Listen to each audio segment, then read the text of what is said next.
And so next, we're going to go really quickly now to Dr. Shantella Sherman, who is, I think I got a recruit for you. I don't know if you saw, was it Gabrielle earlier in the show, who's doing all, I mean, I'm amazed. I can't wait to talk to her some more about dietetics, you know, Hey.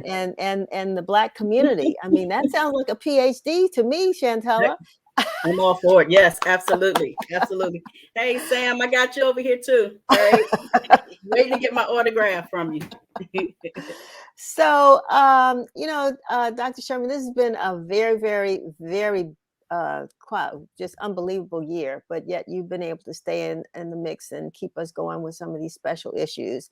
And so, we want to talk a little bit just about, Black health. I know you've done the 4 supplements this year, health supplements. Probably come across some things that we hadn't even thought about. So let's talk a little bit about racism and the Black community as it relates to health.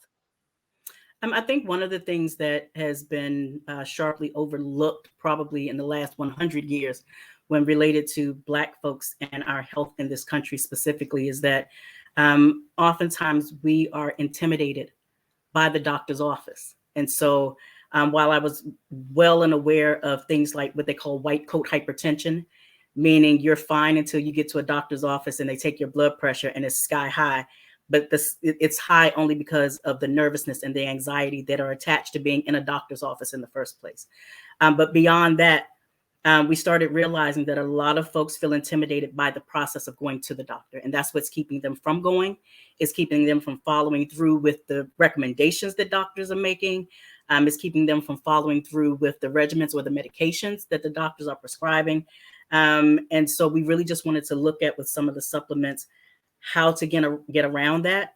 And some of it was something just as basic as having a health buddy, someone that goes with you to the doctor, who you give permission to sit in on the meetings with you and your doctor, the consultations, so that they can ask the questions that you may feel too intimidated or anxious or nervous at that particular point to ask. And so again, we're trying to make sure that with each one of these supplements, we're giving you real-time things that you can do that immediately answer some of these issues. And it's not something long-term. It's something very, very specific.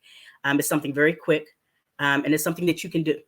So that's one of the things that I'm definitely trying to promote to people. If you're feeling it's beginning to be the next year, we're moving into that space. It's time to make your annual appointments. Talk to a friend of yours, have a health buddy that goes with you, an accountability buddy that can kind of help you get into these spaces and get what you need. I love that. I love that, Dr. Sherman. And I think, because of these feelings that we have and this distrust that we have also speaks to why the COVID pandemic has been worse on our community. And it's interesting. I know that we're hoping to see you probably involved with ASALH's, the Association for this. I mentioned Dr. Woodson and the Association for the Study of African American Life and History. Their Black History theme this in February is Black health. And they will be looking at Black bodies, which you've looked at quite extensively in some of the research that you've done. And so I like that idea of having a health buddy. You've also written about the environment, and which is a real concern of mine, and what policymakers may not be paying attention to, particularly as it relates to Black communities. Can you talk a little bit about that and where you think we're going to be headed in 2022? Well, the key word here is advocacy, advocacy, advocacy. And essentially, you know what you need better than your policymakers. So I'm more concerned at this point about the inactivity within the community to band together and say, these are things that we need you to look at as our ANC members, as our council members, as our mayor, as the folks that may be in the community that have different grids, or our new 5G. We're always talking about this stuff as, modernity and innovation, but what health impacts do they have on the neighborhoods and the communities where they are? So those are some of the things that we kind of need to focus on right now. If you're in an apartment building that's old and you're having issues with mold or with mildew, but now all of a sudden you're trapped in your house because of COVID, and so you're experiencing breathing issues that aren't COVID related, but you're really, really concerned about these things, that's when you need your representatives within your apartment complexes. This is when you need to talk to folks and have your listservs so that you can make documentation of these things, but you can't wait until things are exacerbated to a point where you're reacting.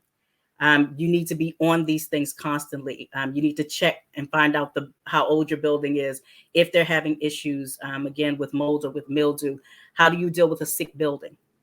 And so while we've looked at school systems, school buildings, libraries, where there may have been mold or lead in the water, we aren't necessarily checking our apartment complexes. And so under COVID, if we're in our homes, but the home is sick, we're now more aware, I think, that we need to advocate on how we should clean these things up before it gets to a critical point.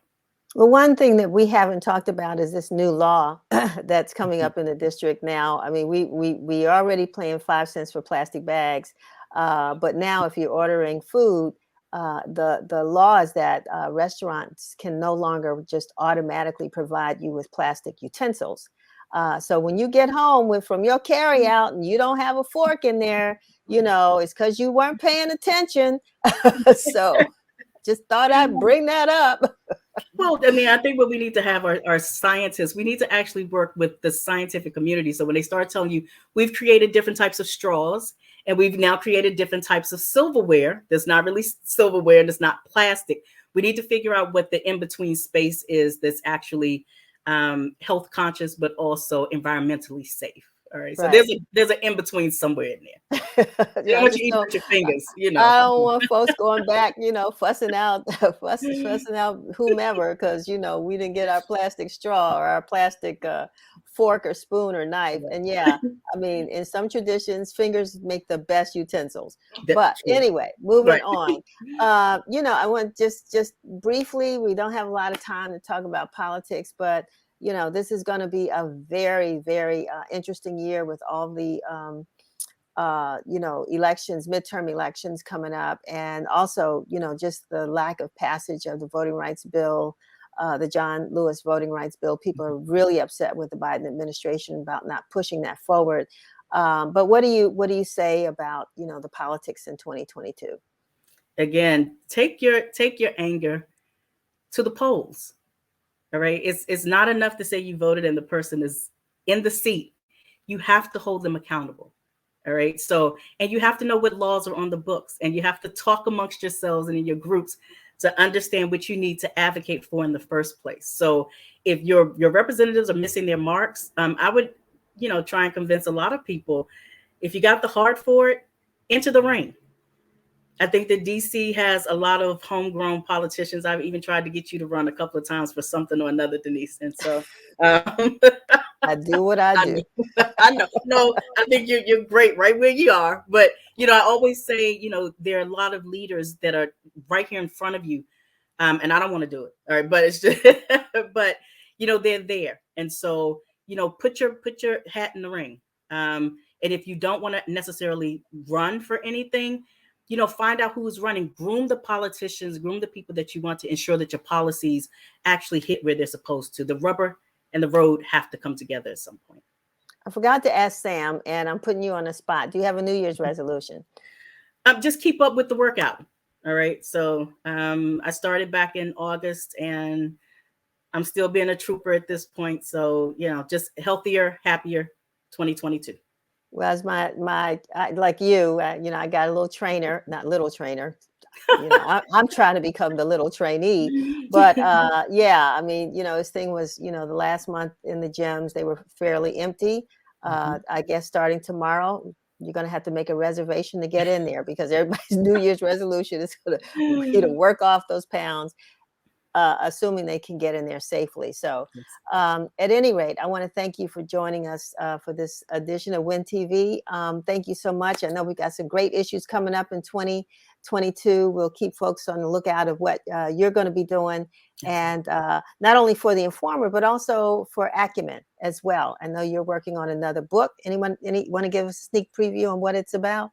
I look at eugenics, and I'm actually looking at eugenics and popular culture. So we're going through all different television shows and movies to show you the eugenics and the scientific racism that you're overlooking while you're watching your favorite programs. Wow. Okay. All right. We'll talk some more about that. Dr. Sherman, thank you so much Thank for you. being with us. Happy New Year. Be safe. Happy New Year. Kwanzaa. And we'll see you on the other side. Happy New Year. Thank you for having me. All righty. Where do you come to